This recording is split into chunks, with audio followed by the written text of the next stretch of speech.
And I think we want to create a space of learning, but also fun. So with that, I want to introduce Hadley Morrow. So Hadley is the Director of Equity and Engagement with Better Health Together in Eastern Washington. And Stephanie Bultema, who I get to work with every day, it's such an honor, is a research scientist and co-principal investigator with Phil. I'm going to actually put in the chat box the bios. So I'm not going to spend time with their bios, but just so that you can have that in case you're interested. So with that, I am done talking and I'm going to turn it over to Hadley. Thank you so much, Sue.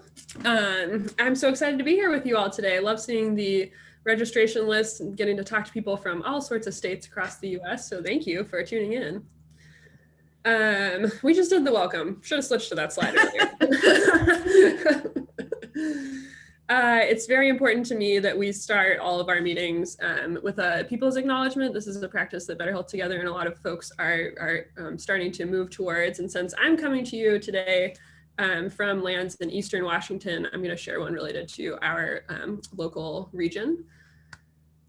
Every community owes its existence and vitality to generations from around the world who contributed their hopes, dreams, and energy to making the history that led to this moment. Some were brought here against their will, some were drawn to leave their distant homes in hope of a better life, and some have lived on this land since time immemorial. Truth and acknowledgement are critical to building mutual respect and connection across all barriers of heritage and difference. So we begin this meeting acknowledging that I am on, the ancestral lands of the numerous tribes who are connected through a shared history of trade, celebration, and resources to the Spokane, Washington area. We make this acknowledgement to pay respects to their elders, past and present, whose knowledge remains on the land. Please take a moment to consider the many legacies of violence, displacement, migration, and settlement that bring us together here today. And please join us in continuing to learn about such truths and actions we can take towards restorative justice. Thank you. And for anyone who may have got to come to Spokane, Washington at some point in time, this photo is actually a photo from 1925, so less than 100 years ago. That picture there at the end is of the Monroe Street Bridge, which is a critical part of Spokane's skyline. So it's important to remind folks that this is actually not so distant history. We are still currently occupying lands that were traditional for many tribes across America, and there's a lot of truth and reconciliation still needed for that. So thank you for starting this with a little space. Okay, who am I? Why am I talking to you? Where did I come from? My name's Hadley. As I know, a number of you are here representing ACHs, so I wanted just to take a quick moment to talk a little bit about Washington State's Medicaid waiver and really what makes us who we are. Better Health Together is an accountable community of health formed out of the state's Medicaid 1115 waiver. And you can see our territory here on this map. This is really Eastern Washington, so we're right up against the Idaho border. Our region includes 3 tribes, the Colville Confederated Tribes, the Spokane Tribe, and the Kalispell Tribe, which you see called out in orange here. And we have two arms of work. One is focusing on the accountable community of health, where we're leading the Medicaid transformation work. And the other is serving as a community hub, where we work to employ folks who are in a care coordination position and sort of contract out in care coordination positions to fill the gaps, because there are so many places where people can really fall through the cracks without consistent help. So those are sort of the 2 arms of what BHT does. Quick spotlight on the 1115 Medicaid waiver for Washington. There's some background info here if you're curious, but the main thing, of course, to talk about today really is the formation of the accountable communities of health. Washington State has 9 ACHs, which you can see sort of on this map here. And because of really our population size, obviously the Eastern Washington regions tend to be much larger. We have smaller population. It's a much more rural and isolated part of Washington State, across the mountains here from Seattle, and the separating east and west are almost 2 states. In fact, there are many people right now literally petitioning to make them 2 states. So it's an interesting environment to work in. Of course, one of our main points of existence is to try to support organizations in moving towards value-based contracts. and that's shifting to pay for performance rather than paying for quantity or fee for service. And so our main, real charge as an ACH is to be using the dollars that we have earned as part of this Medicaid waiver to help incentivize change that's going to lead to lasting improvements in the Medicaid delivery system. The last thing I want to say about our background is I want to acknowledge that some of the stuff that we are going to talk about today and some of the things that we were able to pull off, Better Health Together was only able to pull off because we had a huge influx of cash made possible by this 1115 waiver. Each of the ACHs were allocated and had the ability to earn somewhere, multiple millions of dollars based on our Medicaid population. For BHT, it was in the 60 to 70 million range. There's been some slight chipping away at some of the dollars for some complicated reasons. But as you can see here, there's really 4 project areas that we're focusing on, that we're, mandated to focus on from the work that we have through the waiver. But our goal is to really get as many dollars out into the community as possible. BHT holds a very small, just the 5% admin to manage our staff, and the rest of it all needs to go out into communities to sort of push for this change. That's super rapid. Happy to follow back with any questions on Washington ACH, but I just wanted to set that up before we go into this, because I think it's important to acknowledge we are having a once in a generation opportunity to influence some behavior change because of this influx of cash and the flexible dollars that we can use to incentivize that change.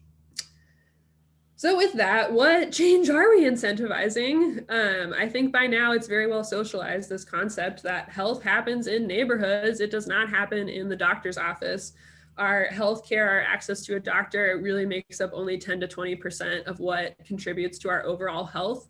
And the rest of the factors are things like where we were born, where we're living in, the health behaviors that we maybe learned from our family, or the choices that are made available to us by the neighborhoods that we live in, socioeconomic factors, our education, our parents' education, and our parents' backgrounds. A lot of these are things that are outside of the health system's control. And a lot of these are things that are not actually rooted in logistical problems, but cultural problems, where we're still sitting in different belief states as to what is the responsibility of a health system or a government in ensuring these other areas of the social determinants of health. So in that, Better Health Together was like, what we have to figure out how to do as part of making sure our providers can be ready to take on value-based contracts. We need to figure out how we link that traditional healthcare system with the social determinants of health systems. So the partners who are in housing and social services, working within the jails, working within food and transportation, and the things that make it possible for folks to even get to a healthcare provider. And in order to make those linkages, we were like, we need to just wrap our heads around what even is our health system, who is even in the map of Eastern Washington contributing to our community's health, and how are they linking and connecting, so we can start to identify where there are silos and where there are gaps that are creating, unfortunately, gaps in care and access for people in our region. And that is what led us to connect with Stephanie Bultema to explore the idea of a network analysis to really start mapping out our health system. So I am going to hand it over to her to talk a little bit more about that work. Thanks, Hadley. So, hi everyone, my name is Stephanie, and I work with the Population Health Innovation Lab at the Public Health Institute right now. And I'm a PhD candidate at the School of Public Affairs at CU Denver. But before I moved to Denver to start the PhD program, I lived in Spokane, Washington, one of the places we're talking about right now. I worked with the Spokane Regional Health District in the data center as an assessment epidemiologist. And my role was really supporting community partnerships with their data needs.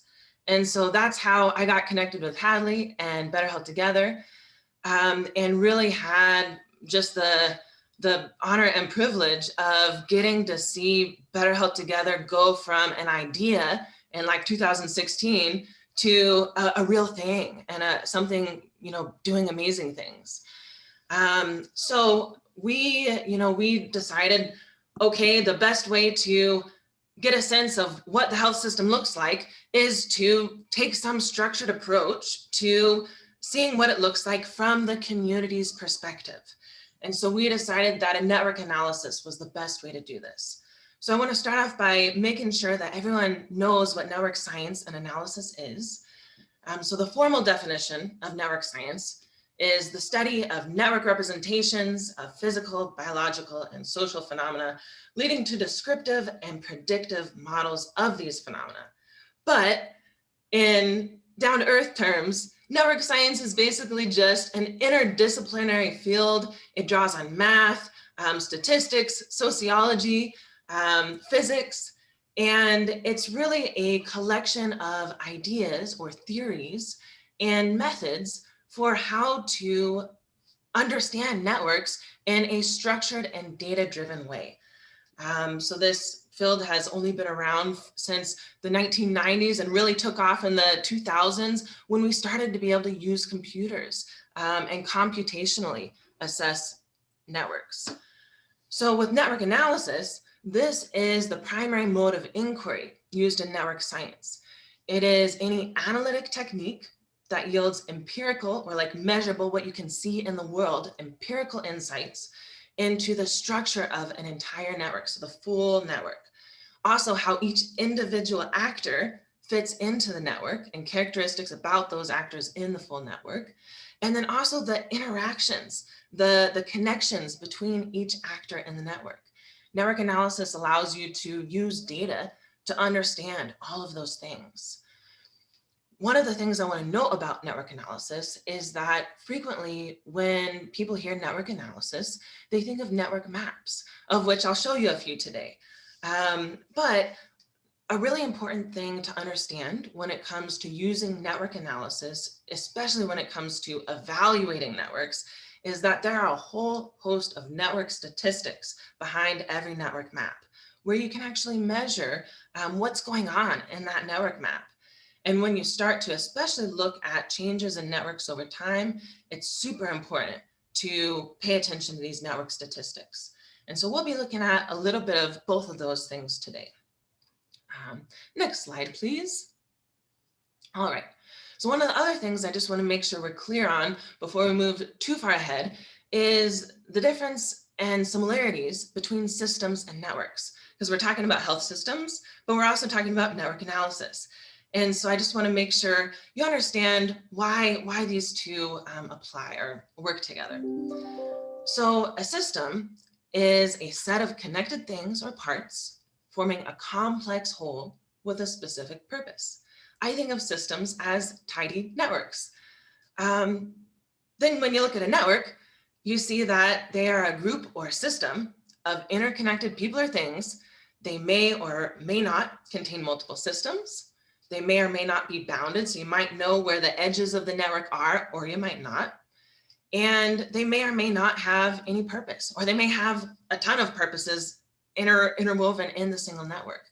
So networks can be very messy, unlike systems, which have a little bit more structure to them, or ideally they have more structure to them. Next slide, please. So let's look at a couple of examples of systems versus networks, just to help make sure this is a clear concept. So here you see a computer system where you have the keyboard, the monitor, the mouse, the speakers, the computer tower, all connected by wires or Bluetooth to form this holistic computer system that serves your computational needs. Next, please. Here you have an example of an ecosystem. This is Biosphere 2 in Tucson, Arizona. This was actually a failed ecosystem, but it was trying to replicate Earth's ecosystem, where you have land, water, wind, flora, and fauna all interacting together to host life and create a comprehensive ecosystem on Earth. Next, please.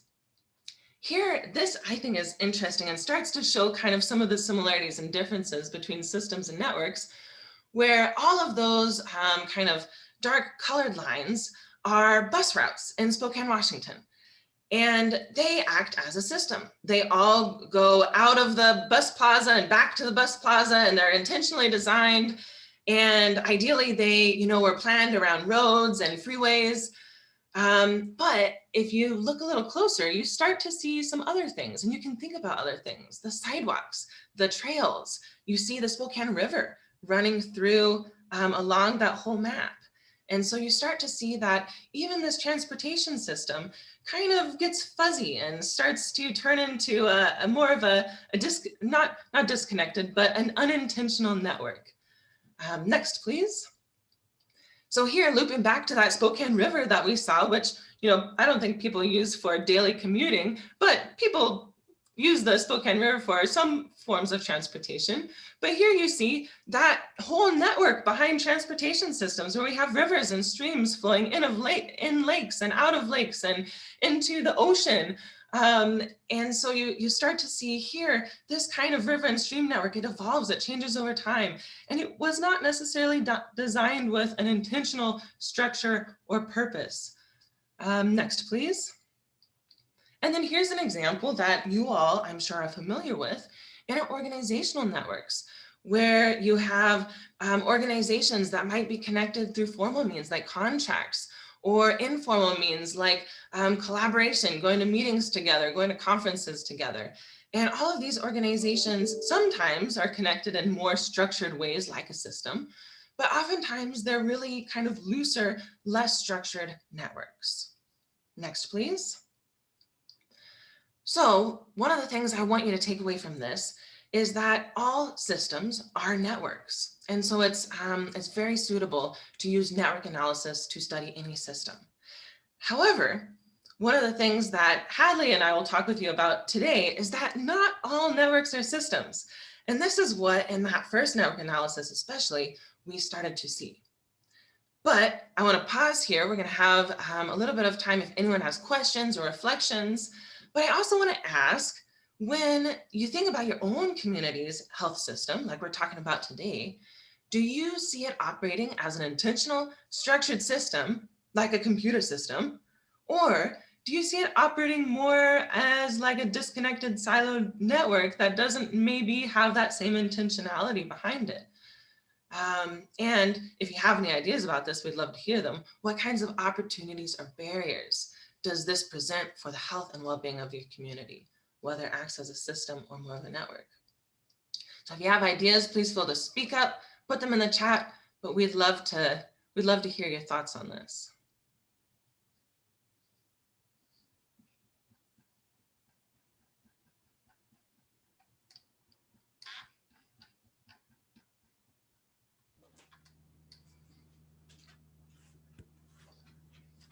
This is also a good time if anyone has questions or reflections on what I just shared before I hand it back over to Hadley.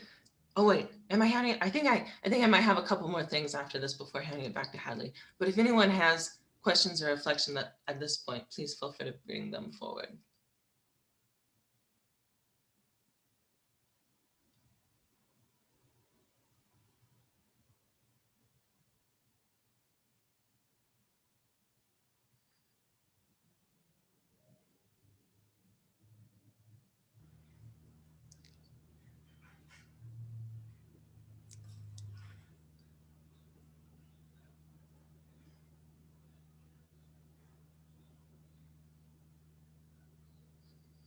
So I see some questions and comments in the chat.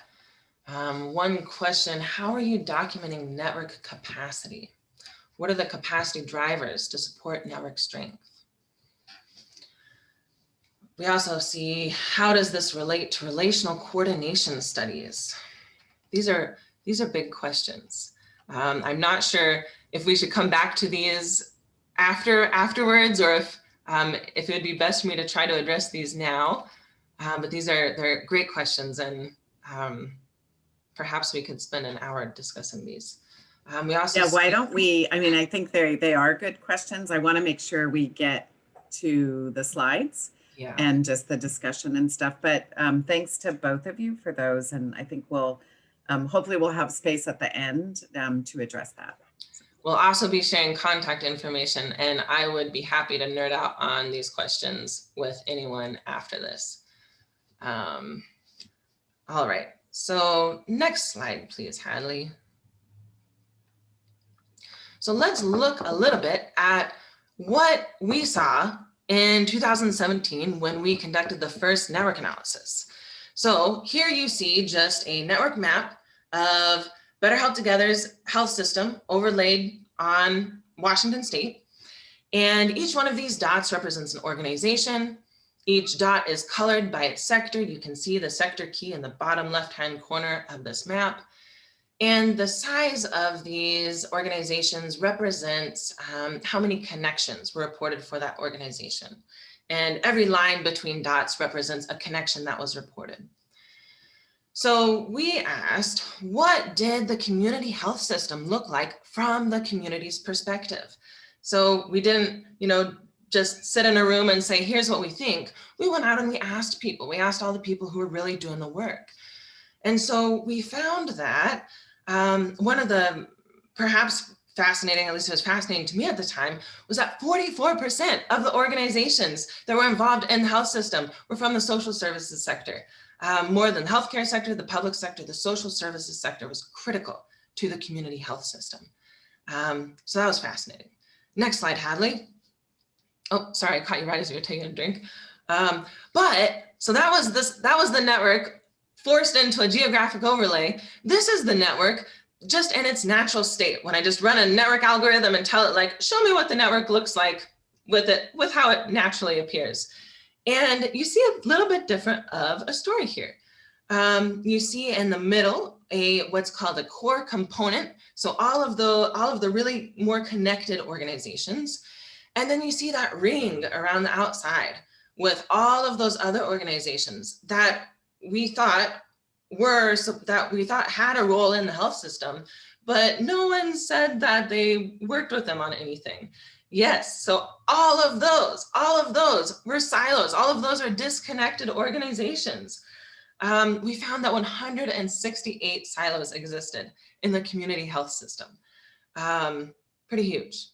So now I believe I'm turning it over to Hadley, who's going to talk about what Better Health Together did with these findings and how they acted upon these 168 silos that were identified. Yes, thank you, Stephanie. First of all, I want to say it was a big shocker when we heard that number, like when we were able to attach the number 168. It honestly spoke to some of the power of quantifying challenges, because I think before we had been doing 2 years of work about talking about silos. Every grant I wrote, we talked about silos all the time. But capturing that number really made our community go like, oh, wow, we have some real work to do. And looking at this map also showed people look at all of these places where we're missing opportunities for our collaboration. And, not that we could really quantify at this point, like what is a healthy percentage of connections in a health systems network, but it's definitely going to be more than 1%. Like it's got to be a lot more than that. So in that, I will probably pop back to this map a couple times, but back to that link of like, we need to figure out how we connect social determinants of health to the healthcare system. What we saw in a lot of this pattern was that there were a lot of organizations that we saw a lot of linkages to, and then all of these organizations that were just so outside of the system. And we needed to start asking the question, sort of, who do we connect to in order to start to get people brought into the system? Oh, I forgot we were going to pause there for questions or reflections. Here we are. I'll see you. Look at the There chat. is a question. TC has a question in the chat box about like who's included in the constellation of organizations that's self-identified as being health related. So that's a great question. We left it actually pretty broad. We had some categories that we asked people to self-identify into, sort of related to sector. So, things like, are you in a hospital or a behavioral health setting, or are you focused on housing and transportation? So there were some ways that we could sort of group and categorize the different organizations. Another thing that we did was recognize, even though like there were always going to be organizations that we didn't know. So how do we make sure we get them on the list? We did the survey with a snowball effect, really. So the first time people went through, they could go in and start to identify, these are what the organizations that we work with are, but then they could also list, and here's a bunch of organizations we work with that we haven't seen represented on this so far, so that we could then update and do like another round where people then went through and identified connections for organizations that maybe had previously been missed. How did you operationalize connection? there we go. That's a great question. And I think I can sneak back into TC's questions. Man, we have TC, I don't know who you are, but we got similar brains because those are exactly the kind of questions that I was like, this is what we got to do next. So here's what we had to figure out. We were like, all right, clearly we have a problem here because people aren't connecting. And the people that are connecting, so these bigger dots here, are the same people over and over again. When it comes to the healthcare system, it is our big major hospital systems, and the same people who tend to have corner the largest part of the market, the Medicaid market in Spokane. On this other side, we also have all these social service organizations, but the ones that are continuing to get hit on the map are things like they're the local community action organization, they're Catholic Charities, they're Volunteers of America. There are a lot of the big names that you hear and think of really quickly when you're like, oh, who's doing social service, not only in my community, but nationally. So we were like, wow, there's this pattern of the same people being tapped in for these conversations when we know there's all of these other players that could be not only adding a vibrant perspective into this conversation, but that really could add more capacity if they were connected. Because we know that these big players by themselves still aren't even coming close to meeting the full need of our community.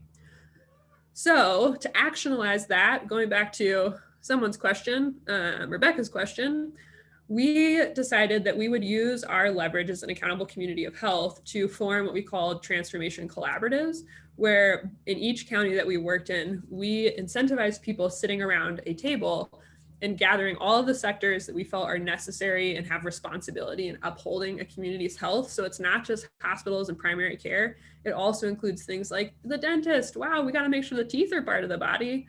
County and local government, criminal justice, social determinants of health, and really getting them all at the same table. As I mentioned before, BHG has this big influx of cash. So what we were able to do is actually incentivize and pay people to participate at those tables, because we believed if we could get them there and work with them over the course of 2 years, we could prove the case that working collaboratively and sitting together to work towards that, moving from a network to a system, was going to be a value add to folks, even when the ACH ran out of money and it was time for, like, we weren't able to continue to pay people to play, essentially. So we started working on this. There's a quick graphic here. Like I mentioned, we have 6 counties that we do our ACH work in, and those collaboratives really came the vessel for investing in community through our accountable community of health work. So we made it a requirement that if you were going to earn funds from the accountable community of health, you had to be a member of your local collaborative. So what we're trying to do here is really force and incentivize a space for collaboration and say, if you're going to be part of transformation, you have to do it in partnership with the other people in your community who are working on this, or else we risk continuing to replicate those gaps and keeping those silos wide open. So here's just a quick graphic that shows our 6 counties and a little bit of the focus. Another thing that we did to really keep the center around equity and keep people motivated on something to do was we piloted projects that were based off of whatever the county's community health needs assessment priority was, and built out an equity framework where each of the counties was focusing on one specific inequity that exists within their county. So as an example, Ferry County is looking at suicide prevention. During COVID, we've had obviously a huge burden of mental health has really increased. There's not a lot of services there. So they have the school district, they have the criminal justice, they have the churches, they have all the folks at the table collaborating on how can we work to prevent suicide and use our strengths to support this mission. So 2 years we spent building the collaborative. We're like, okay, it's time to test our theory. It's time to find out, was it true? Did we really actually decrease silos by incentivizing this collaboration? I can't leave you with a cliffhanger there. I think we timed all of our questions and reflections in weird places now that I'm looking at this. But I'm going to hand it over to Stephanie to tell us the answer. And it is my great honor to share that, yes, indeed, the network interventions that's what it would be called in network science world, network interventions. The network interventions worked. We actually, 2 years later, saw measurable quantitative change in what the network looked like. And we saw that it so much more closely resembled what we would ideally like to see as a health system. operating in a more intentional and structured manner toward a shared goal or common purpose. So this network map that you're looking at here is probably my favorite network map that I've maybe ever seen. This entire network map exists only because of Better Health Together. Every single organization, so all those dots, all of those lines every single line there exists only because Better Health Together helped to facilitate that connection. All of the organizations in this network map, either themselves or one of their partners, reported that that connection between those two organizations was facilitated by Better Health Together.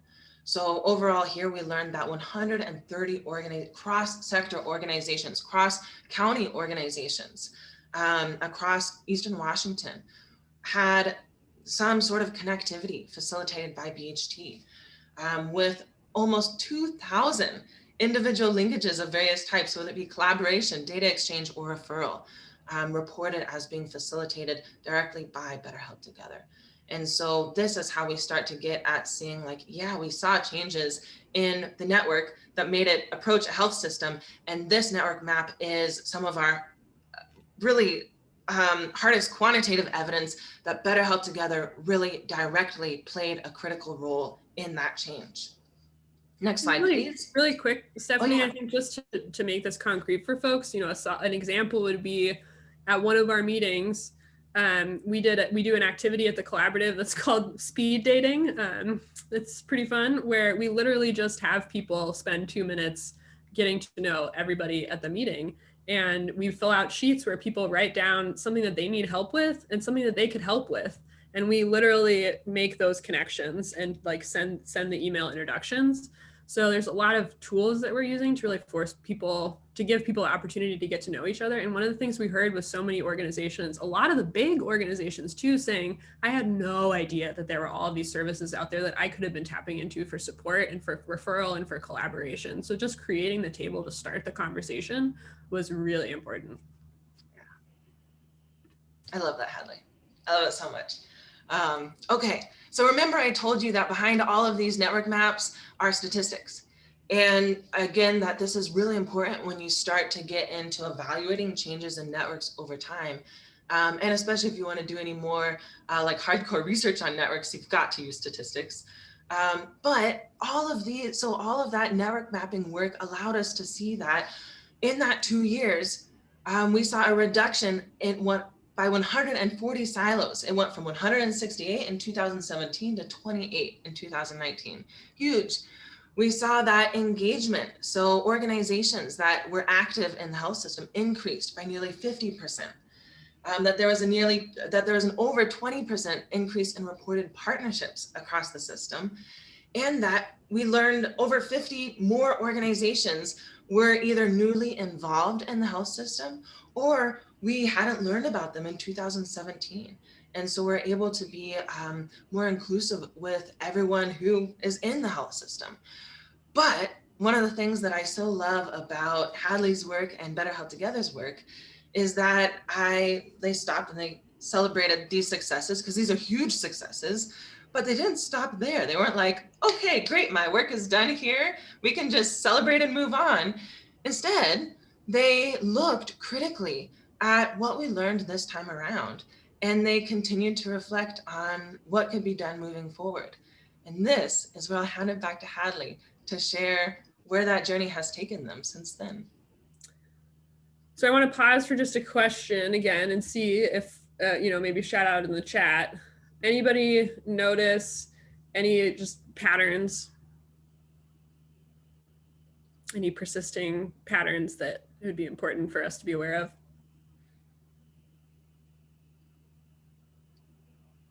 It would be hard a little bit without knowing BHT. So I'll give a hint, which is basically a lot of these organizations are the same ones that were already connected. So a lot of these ones, no shade to anybody who's named on this map because they're all doing incredible community work. But I mentioned Catholic Charities, I mentioned VOA, I mentioned, this is our public health district. Those are folks who honestly were already connected and already holding a lot of relationships. And what we saw was that while they increased their relationships, so we had a lot more connections, a lot more patterns being established.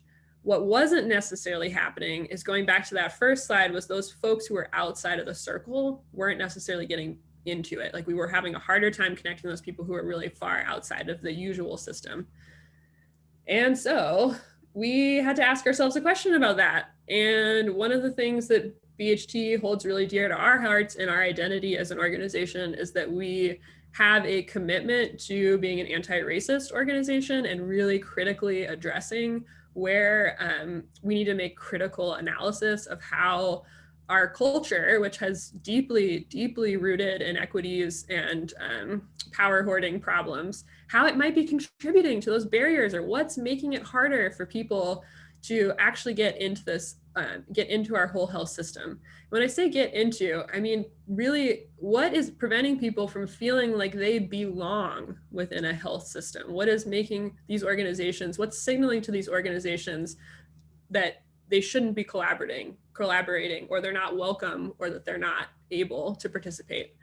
We had to address that really critically. And what we really came to see was that the many, many legacies of our structures that govern public health and or govern all health and govern a lot of community services are really rooted in cultures of supremacy. So we go back in time, we go back through history, and we've seen a lot of these institutions exist and were founded in a space when they were not accessible to all. And that legacy still exists today and is still affecting the way that people are able to access services. So when it came specifically to the organizations that we were really needing to reach, we realized that it was going to take some work to actually help organizations have the capacity to participate within the traditional health system, because the health system is governed on a set of rules that's very much based in a sort of white dominant nonprofit and social service setting mentality. And that's not necessarily the culture that a lot of more grassroots based organizations tend to own.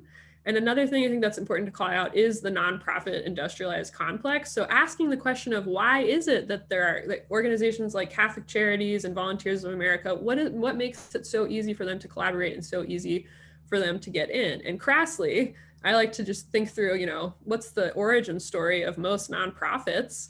A lot of them come from religious institutions. A lot of them come because at some point in time, somebody's rich grandpa needed to figure out a way to have a tax break, or they came because at some point in time, there was a failure for government to or a lack of agreement on what role government should play in upholding people's health. And so there were spaces that this work got really privatized and moved into, like, it should be in a private sector responsibility to support people.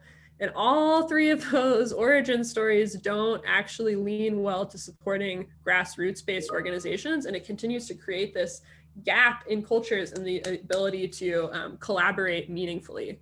So one of the things that we have just done, and this was just in 2020, so we haven't done the network analysis to see if there's going to be progress from this, but I'm excited. Hopefully, you know, a year from now, we'll get to come back to you all and let you know.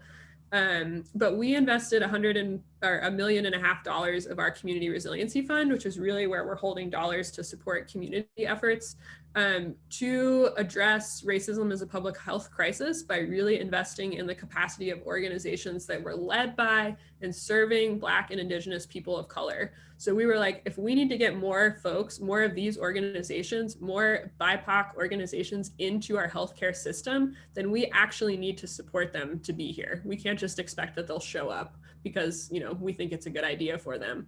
The honest truth is there's legacies of mistrust and harm that make it harder for us all to collaborate, and we have to come to that with some truth and reconciliation. So through this project, I honestly thought maybe we'd get like 12 people applying, because I didn't think that the field in Spokane is was a white dominant town, even though we are based on lands that were traditionally occupied by tribes. We are 85% white. So it definitely is harder to incubate organizations that are led by people of color, because so much space is taken up and so much resources are taken up by white dominant organizations. So we really tried to shift the power away from the people who had it most and who access it easiest into some of these community-based organizations that have the real trust of the communities that they're serving. And in that, we were able to fund 20 new organizations that had no previous interaction with BHT, so they weren't part of the collaborative prior. And over this year, I think this influx of dollars is going to help them not only pull off some really cool projects that are actually going to address and prevent racism as a public health crisis, but also build their capacity to start to be participating in the health system. And I say that recognizing I don't think that the goal is get everybody into the health system. I actually think it's a centering of moving why there's so much power based in the health system and figuring out how we can move it into community. And that's, in order to do that, you need community at the table in a way that they're supported and feel valued to do so. So this is one of our attempts to sort of flip the script by really saying these dollars can only go to organizations that are led by people of color. And in that, investing in it's really some trust building in the community that we hope will lead to more involvement in a diversifying of the collaborative. So to that end, I would say there's always more to come. Like the data, one of my favorite things about the data is that while we could have stopped and just been like, great, we did it, congratulations, it really allows us to go so much more deeper into understanding who, what, how the system is being built, so we can look for these opportunities to very strategically start to make connections. And I think we did it. I think that was the thing. So man, I love talking about this work. It's super exciting. I love working with Stephanie, and the data stuff was so, I mean, really being able to quantify this has been really, really helpful in our advocating for this work. Because I think while people conceptually know there are gaps, know there are silos, it's hard to actually name them until you've done some work like this. So with that, we're open for discussion, questions, and just chatting with y'all. Let me, I'm going to open up the chat and kind of move through that again. I'm not sure. I know the capacity, like there was some questions maybe. I don't know if we want to try and come back or if there was some other ones. Oh yeah.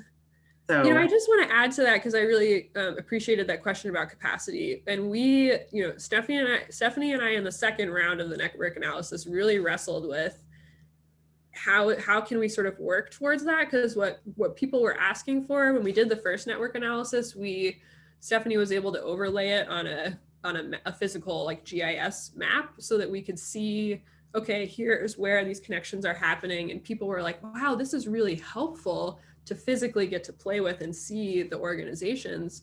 But it's not telling us, if they're actually, if the service is available right now. It's not telling us if they have capacity for new patients. Is there a way that we could build out that almost real-time tool? That's been a huge request of our partners and a huge challenge because, frankly, we haven't found the tool that makes it super easy to play with the data because it's such a big amount of data.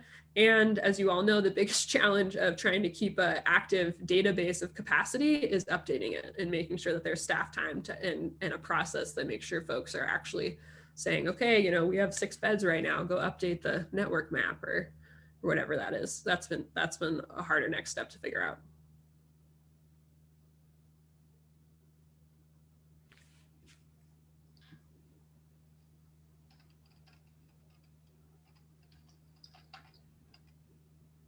How did we define the term organizational partnership?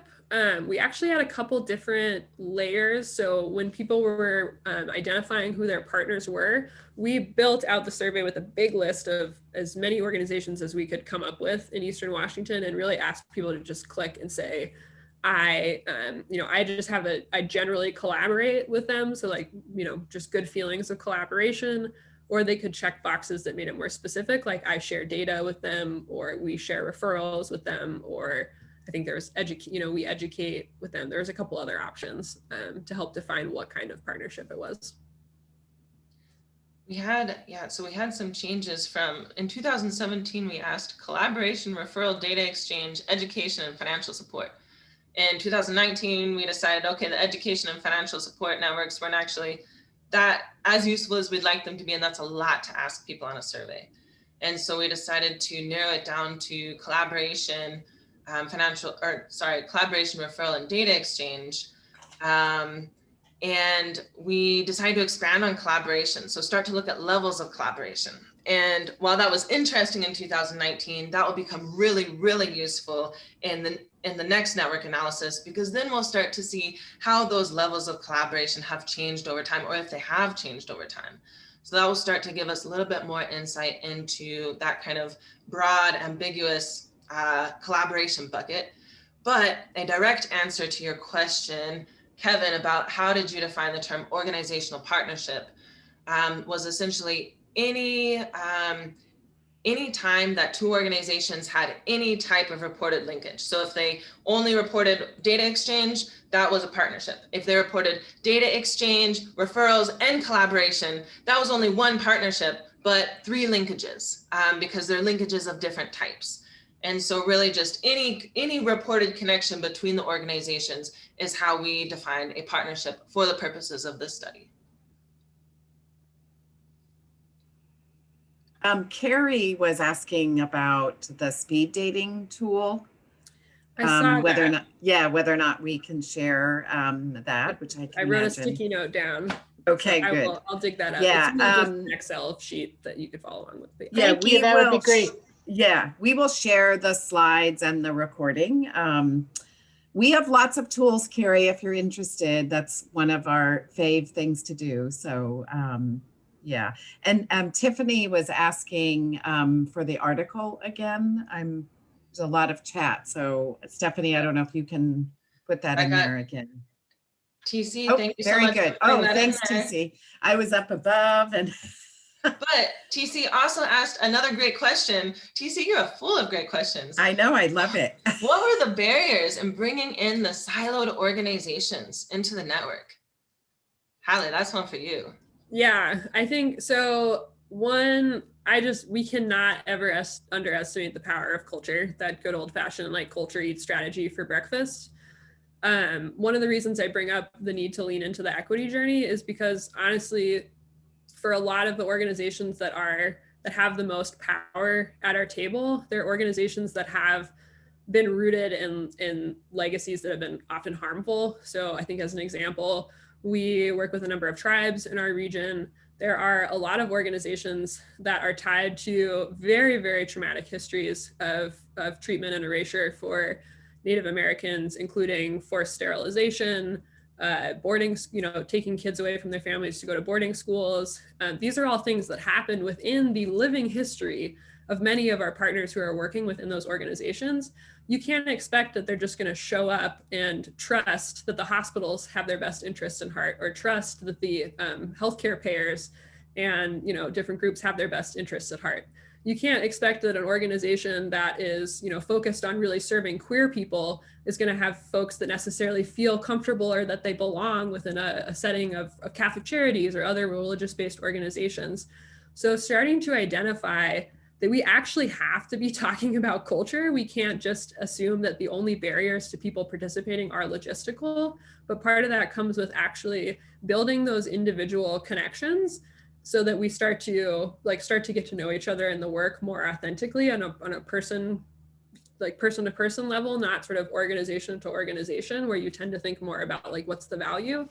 But also I think building out as a facilitator and as an ACH, it was really important for us that we set the stage at the tables we're facilitating for, that equity learning is a requirement, a commitment to understanding and sort of these barriers was a requirement, and that we were going to help. So Better Health Together has been stewarding a lot of our partners through sort of equity journey work. We offer a lot of trainings, we offer a lot of coaching and support. We have a lot of tools that are meant to help move an organization from maybe saying, I don't understand why I have to talk about race. I don't understand why I have to talk about equity. Like my job is just to make people healthier. I treat everybody the same all the time because my job is just to do that. To, oh wait, I'm starting to see that my work is set within the context of patterns of behavior that have been harmful to Black, Indigenous people of color, harmful to queer people, harmful to people that are formerly incarcerated.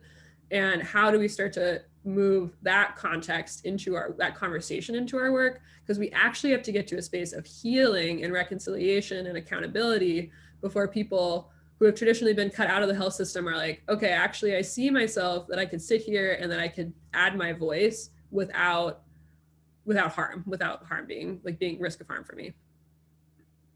I hope that was helpful. That's like there's a lot of logistical stuff too. And I'm not going to lie, just paying people helped. Like the fact that we could pay people. And I saw a comment in there that mentioned, you know, like, yeah, this was only possible with the millions of waiver dollars. And so I think the question of if you don't have that, like, how do you start to lead this work? One, Better Health Together, we didn't actually start the collaboratives by ourselves. The collaboratives existed previously from it was a SAMHSA grant that called for the building of rural county health collaboratives. So these already existed in our region, and we had been showing up at them for 2 years as a partner. And then we worked with them to say, could we transition this group towards the ACH model to help position all of you to be able to start to access more dollars as a collaborative.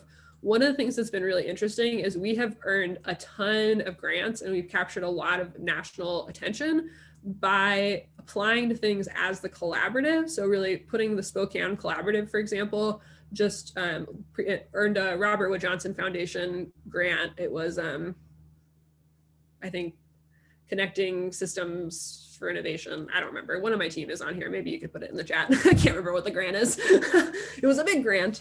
And it's same with our rural collaboratives. They've been applying for grants as a collaborative and finding that they're more competitive because this collective impact model is really interesting to folks right now. People really know you can't just expect health to change if you only invest in one sector of it.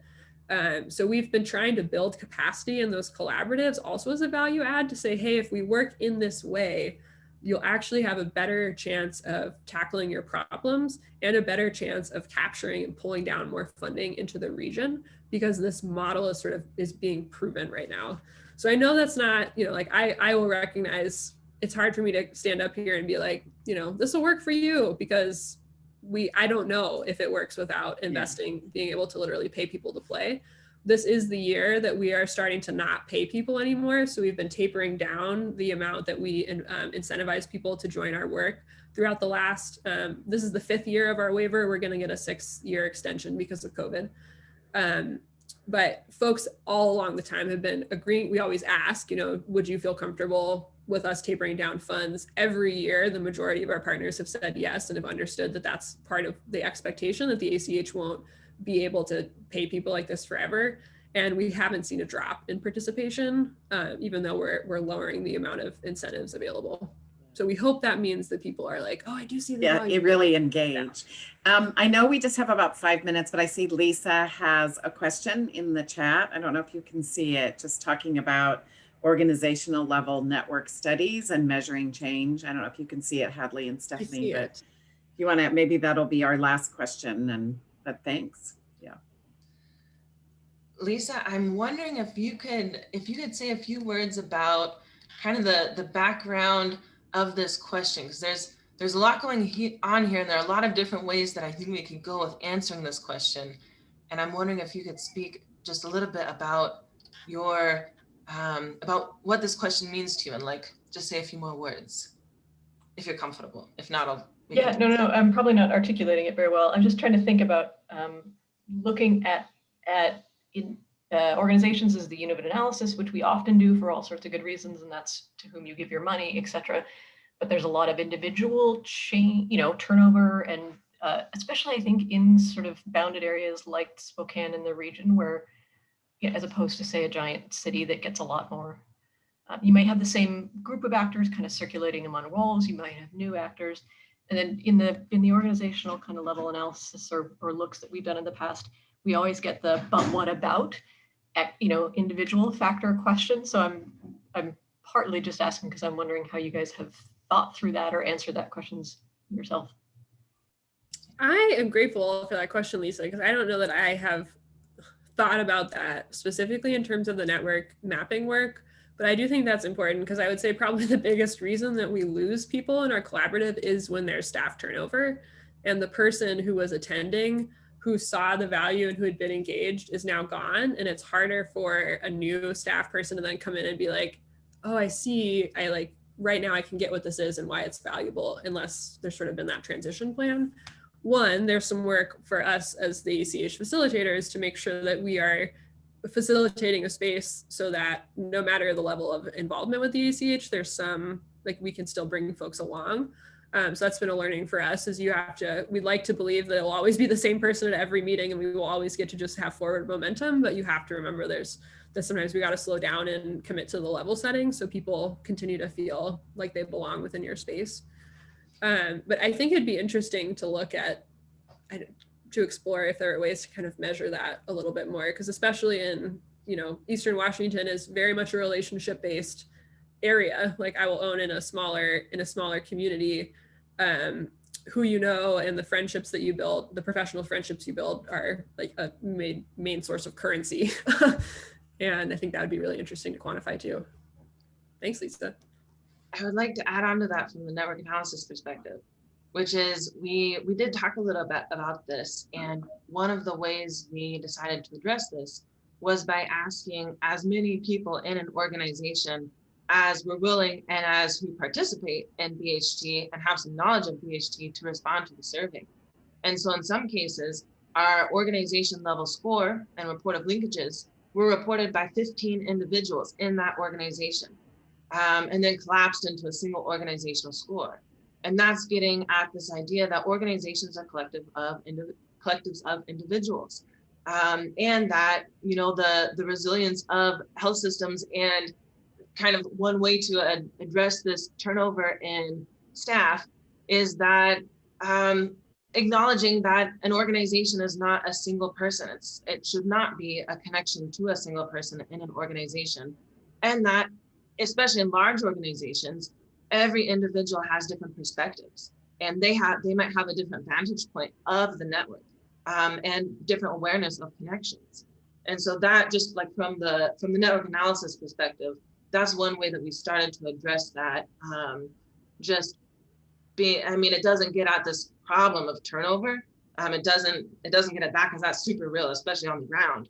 But at least from the quantitative and like scientific perspective, we took the approach of acknowledging that many people might have very valid contributions for a single organization, and we approached it in that way.